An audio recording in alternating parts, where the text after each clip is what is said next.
Dry port जे आपल्याला करायचं आहे त्याच्यासाठी 100 एकर जागा द्यायचा निर्णय देखील आजच्या बैठकीमध्ये आम्ही घेतला. त्या जागेच्या संदर्भातलं निवेदन आता गडकरी साहेबांकडे जाईल, JNPTकडे जाईल आणि त्या कामाला देखील सुरुवात होईल. 5 MLD पाणी हे महानगरपालिकेकडनं आम्हाला MIDCला पाहिजे होतं. त्याचे 28 कोटी रुपये भरायचे होते.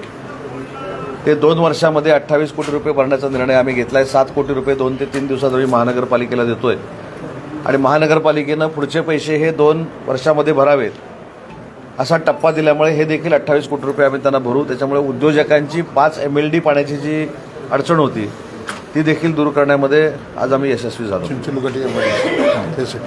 त्याच्यानंतर महत्त्वाचा मुद्दा, जलसंपदाची एक जागा आम्हाला ॲक्वायर करायची आहे आणि त्याच्यासाठी 23 कोटी रुपयाची आवश्यकता आहे.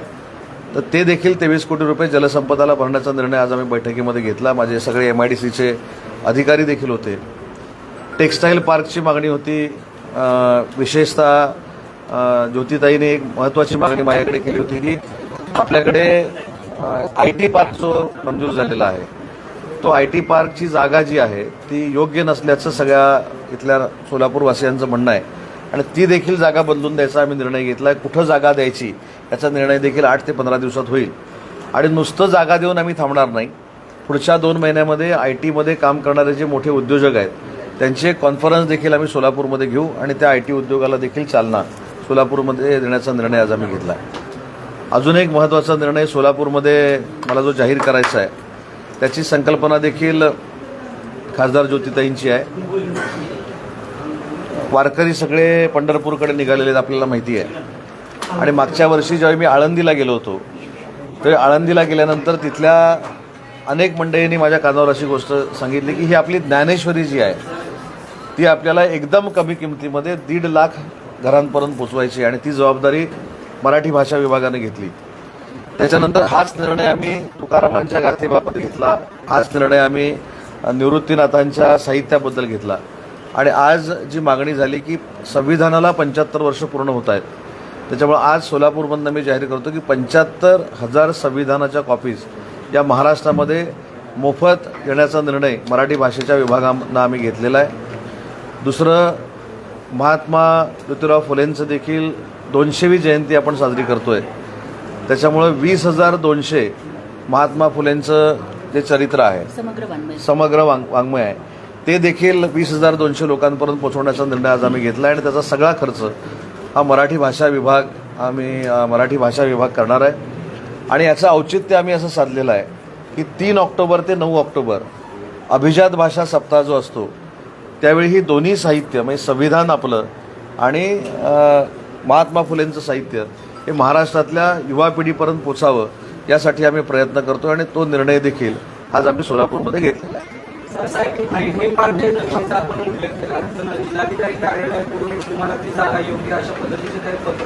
काय काय काय जिल्हाधिकारी कार्यालयाकडून ती जागा योग्य ज्या ठिकाणी IT पार्क सध्या नियोजित केलेलं आहे ती जागा योग्य अशा पद्धतीचे काही पत्रव्यवहार वगैरे काय? नाही, पत्रव्यवहार म्हणण्यापेक्षा आपण फील्डवर देखील काम केलं पाहिजे. तिथल्या जनतेचं म्हणणं काय ते देखील बघितलं पाहिजे. आजूबाजूच्या लोकांचं म्हणणं बघितलं पाहिजे.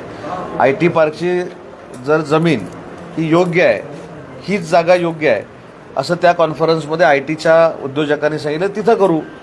आता जे मी सगळ्यांची चर्चा केली, उद्योजकांची चर्चा केली, उद्योजकांच्या संघटनांची चर्चा केली, त्या संघटनांनी असं सांगितलेलं आहे की आम्हाला जागा बदलून द्या आणि ती जागा जर बदलून द्यायची असेल आणि तिथे IT पार्क चांगल्या पद्धतीने होणार असेल तर ती जागा बदलून देण्याची देखील तयारी विभागाची आहे.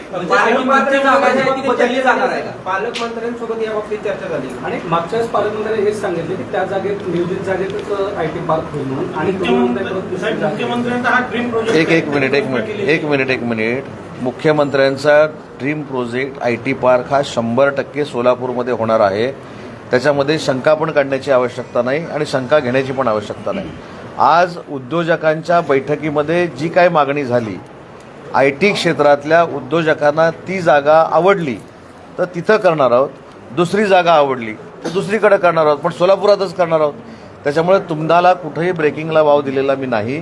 त्याच्यामुळे मुख्यमंत्री महोदयांनी जी जागा सांगितलेली आहे तिथं जर ITचे उद्योजक तयार असतील तर तिथं आम्ही करू.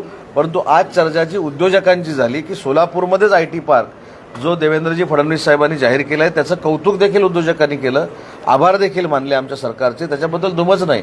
त्याच्यामुळं आपण ट्रॅक नको बदलूया.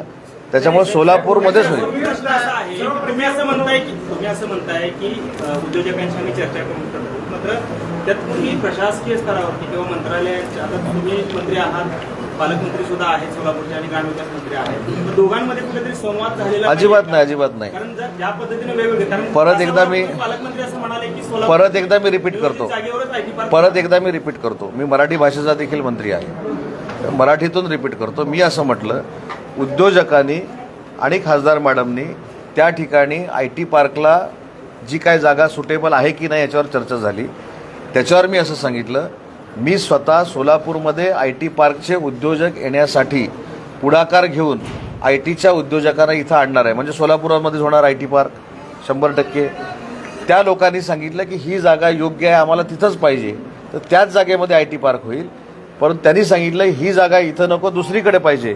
हे मी सोलापूरकरांच्या हितासाठी सांगतो, कुठेही कॉन्ट्रोवर्शियल सांगत नाही. आणि याच्या बाबतीमध्ये जयकुमार गोरे साहेबांशी 100% मी चर्चा केलेली आहे. माननीय मुख्यमंत्री मोदयांवर देखील चर्चा करेन. कुठेही सरकारमध्ये पालकमंत्र्यांमध्ये मतभेद आहेत, अशा पद्धतीची लाईन आपण घेऊ नये.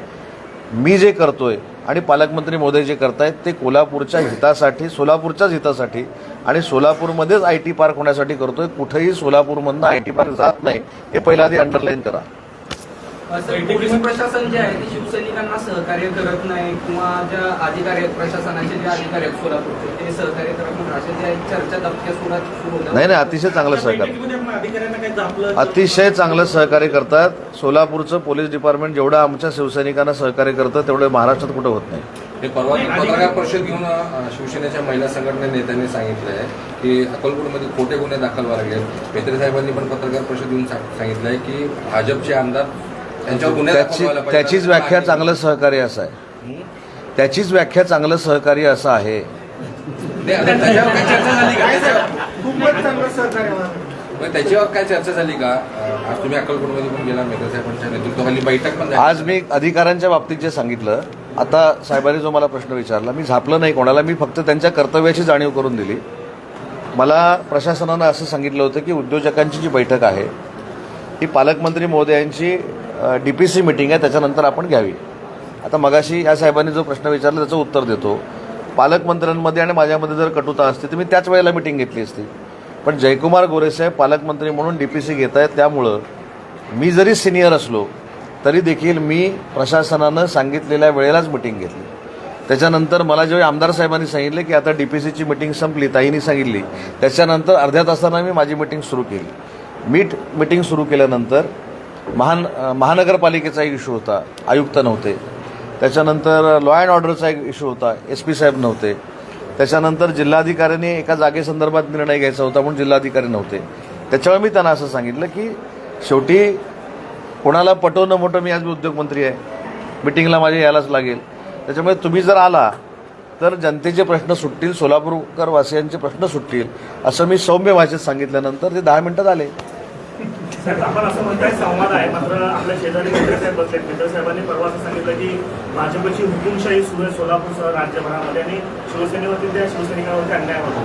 त्यात मताशी आपण सहमत नाही आहेत का, याचा अर्थ, किंवा सोलापूरमध्ये आपल्याला काय अनुभव होतो? नाही, शासन म्हणून आम्ही सगळे महायुतीमध्ये काम करतोय. महायुतीच्या प्रत्येक मंत्र्याची जबाबदारी आहे की महायुतीतल्या प्रत्येक घटक पक्षाला पुढे घेऊन गेलं पाहिजे, त्याच्याबरोबर संवाद ठेवला पाहिजे, त्यांच्याबरोबर चांगले संबंध असले पाहिजेत. हे प्रत्येकाचे नियम प्रत्येक पक्षानं समन्वय समितीनं घालून दिलेले नियम आहेत. त्याच्यामुळे त्या पद्धतीनं आपण जर पुढे गेलो तर जे मैत्री साहेब म्हणाले ती वेळ येणार नाही. कुंभारी MIDC च्या संदर्भात सांगितलं ना, कुंभारी MIDCच्या बाबतीत ॲक्विएशन जे जादा करायचं आहे त्याचे पैसे भरण्याचा पण निर्णय घेतला आम्ही. संजय राऊत असं म्हणतायत की लवकरच आता केंद्रात जाणार आहे आणि त्यांच्या जागी 52 किलो मुख्यमंत्री असतील, एकनाथ शिंदेला काही संधी वगैरे काही मिळणार नाही, त्यांनी आपलं काम करतो. हे तुम्ही किती वर्ष ऐकताय सांगा मला? 3.5 नाही, 4 वर्ष झाली आता. आम्ही जे गुवाहाटीला गेलो ते एवढं वर्मी लागलेलं आहे, अजून 4 वर्ष काही सुधारत नाही. त्याच्यामुळे सकाळी उठल्यानंतर पूर्वीच्या काळामध्ये तुम्हाला माहीत असेल की मुघलांना संताजी धनाजींचे घोडे देखील पाण्यात दिसायचे. तसे उठल्यानंतर झोपेपर्यंत एकनाथ शिंदे साहेब त्यांना दिसतात. त्यामुळे त्यांच्यावर आम्ही काही बोलत नाही, त्यांना काही मनावर घेत नाही. कधी कधी आमच्या ज्योतिताई त्यांना व्यवस्थित चांगल्या पद्धतीनं त्यांच्याच भाषेत उत्तर देतात, ते त्यांना बास असतं. साहेब बच्चू कडू साहेब असं म्हणतायत की मुख्यमंत्री जे आहेत भाजपची सत्ता बसलेली एकनाथ शिंदे साहेबांच्या सहकार्याने बसलेले, त्यांनी नैतिकता दाखवून जे आहे ते त्यांनी केंद्रात गेलं पाहिजे फडणवीस साहेबांनी, आणि एकनाथ शिंदे जे आहे ते मुख्यमंत्री पद स्वीकारलं पाहिजे. कसं पाहता येईल? नाही, मी बच्चूभाऊंची स्टेटमेंट बघितली, ते असं त्याच्यामधलं वर्डिंग नव्हतं. त्याचं उत्तर पण मी अनेक वेळा दिलेलं आहे. जसं भारतीय जनता पार्टीच्या नेत्यांना, कार्यकर्त्यांना असं वाटतं की माननीय देवेंद्रजी फडणवीस साहेब हे उच्च पदावर बसले पाहिजे, तसं आमच्या आमदारांना, आमच्या खासदारांना, आमच्या कार्यकर्त्यांना असं वाटतं की एकनाथ शिंदे साहेब देखील उच्च पदावर बसले पाहिजेत. आता मला तुम्ही विचारलं की एकनाथ शिंदे साहेब उच्च पदावर बसले पाहिजेत का? नक्की बसले पाहिजेत, हीच माझी भावना आहे. त्याच्यामुळे ही कार्यकर्त्यांची भावना आहे, ही आमदारांची भावना आहे. जशी सुनेत्रा वहिनींबद्दल राष्ट्रवादी काँग्रेस पार्टीची भावना असू शकते, तीच कार्यकर्त्याची भावना आहे. त्याच्यामुळे बच्चूभाऊंच्या म्हणण्याला वेगळं घेतलं जाते, वेगळ्या पद्धतीनं सांगितलं जाते, पण बच्चूभाऊंच्या म्हणण्याचा मतितार्थ हा आहे. शिवसैनिकांची भावना आहे का की मुख्यमंत्री देवेंद्र फडणवीसांनी केंद्रात राजकारण पाहिलं पाहिजे, केंद्रात गेलं पाहिजे? हे बघा, आम्ही दुसऱ्या पक्षाच्या नेत्यांनी कुठचं राजकारण केलं पाहिजे हे सांगण्याचा आम्हाला अधिकार नाही, पण आमचे नेते सर्वोच्च पदावर बसले पाहिजेत ही आमची इच्छा का असू शकत नाही? दुसऱ्या पक्षानं काय करावं, त्यांच्या नेत्यांनी काय करावं, आम्हाला अधिकारच नाही. देवेंद्रजी फडणवीस साहेबांनी कुठच्या पदावर जावं, देवेंद्रजी फडणवीस साहेबांनी पार्टी म्हणून काय करावं, असं आम्ही त्यांना कसं काय सल्ला देऊ शकतो? त्याच्यामुळं आम्ही आमच्या नेत्याबद्दल बोलू शकतो, आणि आम्ही आमच्या नेत्याबद्दल उच्च पदावर बसावं असं आमच्या बच्चूभाऊंनी जर म्हटलं असेल तर ती आमची भावना आहे.